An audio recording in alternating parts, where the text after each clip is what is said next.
बिस्मिल्लाहिर्रहमानिर्रहीम। अस्सलाम वालेकुम नाज़रीन इकराम, मैं हूँ शाहिद महमूद नासिर और आप देख रहे हैं मेरा फेसबुक और यूट्यूब चैनल।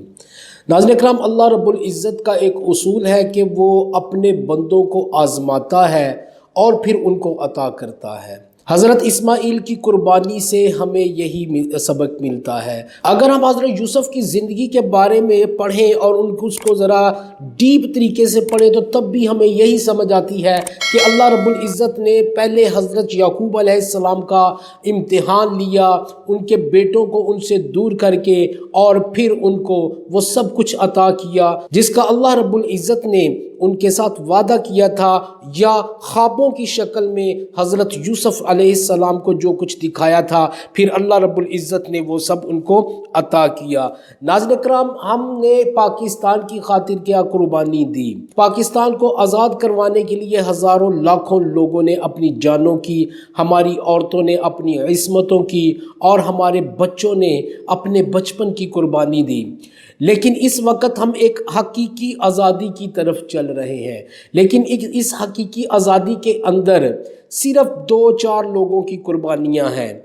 एक मुअज़्ज़म शहीद की कुर्बानी है, उससे पहले 1-2 और लोग शहीद हुए, और फिर उसके बाद शहबाज गिल, आज़म सवाती और कुछ ऐसे सहाफ़ी जिनके ऊपर टार्चर किया गया और जिनको ज़लील किया गया। लेकिन इतनी सी कुर्बानी से अगर आप समझते हैं कि आपको वो सब कुछ मिल जाएगा जिसकी आप तवक्का करते हैं या जो आपको मिलना चाहिए, तो मेरा नहीं ख्याल कि अल्लाह रब्बुल इज़्ज़त इतनी आसानी के साथ हमें वो सब कुछ अता कर देगा।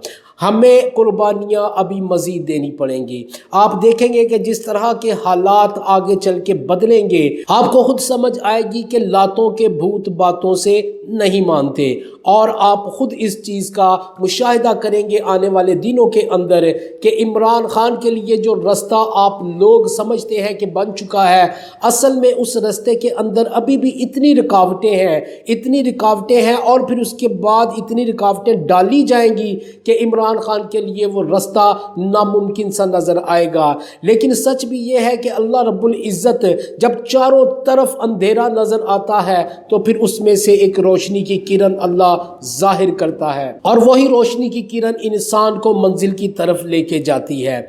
नाज़रीन इकराम, हमें कुर्बानी की ज़रूरत है। आज से चंद महीने पहले जब ये तहरीक इमरान खान ने शुरू की थी तो मैंने उस वक़्त भी अपने व्लॉग में ये कहा था कि इस आज़ादी के लिए हमें खून देना पड़ेगा। ये आज़ादी खून मांग रही है, क्योंकि 75 साल जो पिछला दौर है, इस 75 साल के अरसे के अंदर जिस तरह इस माफियाज ने, हर चीज़ का माफिया पाकिस्तान के अंदर मौजूद है, इस माफिया ने जिस तरह पाकिस्तान को अपने शिकंजे में जकड़ा हुआ है, उसको खुलवाने के लिए इतना आसान नहीं कि 2-4 कुर्बानियों के बाद आपको ये सब मिल जाएगा। और इस कुर्बानी में मैं एक बहुत बड़ी कुर्बानी का जिक्र करता चलूँ कि अरशद शरीफ की कुर्बानी, अरशद शरीफ शहीद ने जो कुर्बानी दी, मैं समझता हूँ कि वो सबसे दर्दनाक और सबसे अहम तरीन कुर्बानी है इस मुल्क के लिए।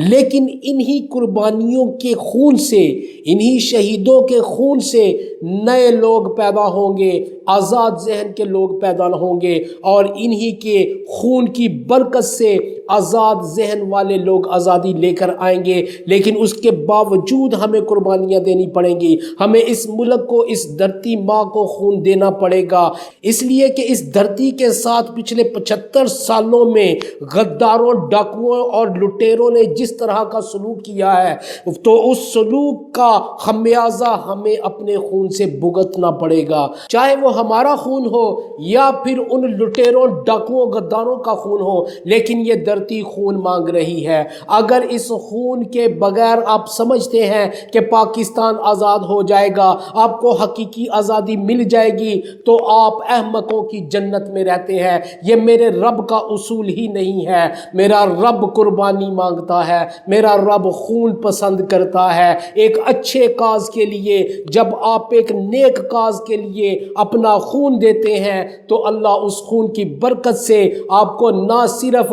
वो وہ منزل عطا کرتا ہے جس کی دوڑ میں آپ لگے ہوتے ہیں، بلکہ اللہ رب العزت اس کی برکت سے ایسے لوگ پیدا کرتا ہے جو آپ کے رستے پہ چلنا شروع کر دیتے ہیں اور آنے والی کئی نسلیں سدھر جاتی ہیں۔ میں آپ کو دوبارہ سے کہہ رہا ہوں کہ جن لوگوں نے اس ملک کو برباد کرنے میں اپنا کردار ادا کیا ہے، وہ چاہے کوئی بھی ہو، سیاستدان ہو، وہ چاہے کسی بھی طبقے سے تعلق رکھنے والے لوگ ہوں، ان لوگوں کو جب تک سزا نہیں ملے گی، وہ لوگ جب تک ان سارے جرموں کا حساب نہیں چکا دیتے، تب تک یہ ملک حقیقی آزادی سے محروم رہے گا۔ آپ کیا سمجھتے ہیں کہ یہ لوگ اربوں خربوں روپے جو پاکستان کا لوٹ کے لے گئے ہیں، کیا ان کو چھوڑ دینا چاہیے؟ کیا عمران خان کو ابھی بھی یہ پیغام نہیں بھیجے جا رہے کہ پچھلے سارے معاملات کو بھول جائیے، مٹی ڈال دیجئے اور آگے چلیے، تو ہم آپ کو جو ہے آپ کے رستے کی رکاوٹیں ہٹا دیں گے؟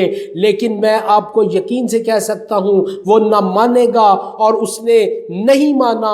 خبریں یہی ہیں، مصدقہ اطلاعات یہی ہیں کہ عمران خان نہیں مان رہا۔ اس نے کہا ہے کہ میں پچھلے معاملات پر کبھی مٹی نہیں ڈالوں گا، اور اسی وجہ سے اس کے رستے میں مزید رکاوٹیں آپ کو آئندہ آنے والے دنوں میں نظر آئیں گی۔ اور یہ بھی میں آپ کو بتاتا چلوں کہ یہ رکاوٹیں آپ کی قربانیوں کے بغیر نہیں ہٹیں گی۔ اگر آپ سمجھتے ہیں کہ گھر بیٹھ کے یا بنا خون دیے یا بنا خون لیے اگر آپ یہ آزادی حاصل کر سکتے ہیں، تو پھر آپ یہی سمجھیے کہ پھر آپ کو غلام رہنا زیادہ بہتر ہے آپ کے لیے، کیونکہ آزادی کی نعمت حاصل کرنے کے لیے خون دینا ضروری ہوتا ہے۔ اگر آپ خون نہیں دے سکتے تو پھر امریکہ کی غلامی کیجئے، پھر ان لوگوں کی غلامی کیجئے جو اس ملک میں بیٹھ کے آپ کو غلام پچھلے 75 سالوں سے بنا کے بیٹھے ہوئے ہیں، پھر انہی کی غلامی کیجئے۔ اب آپ کا ملک ڈیفالٹ ہو رہا ہے، اب ان لوگوں کو بولیے،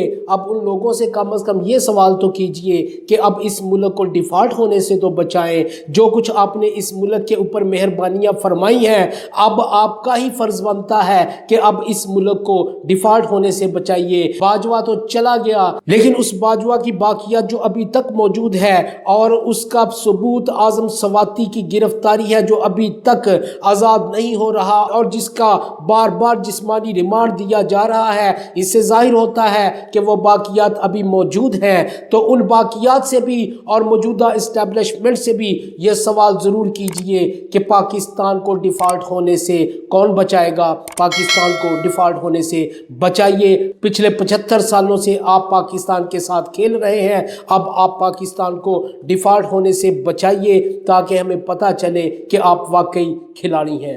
ناظرین اکرام، اگلی ویڈیو میں نئی خبروں کے ساتھ دوبارہ حاضر ہوتا ہوں، تب تک کے لیے اللہ حافظ و ناصر۔ پاکستان زندہ باد۔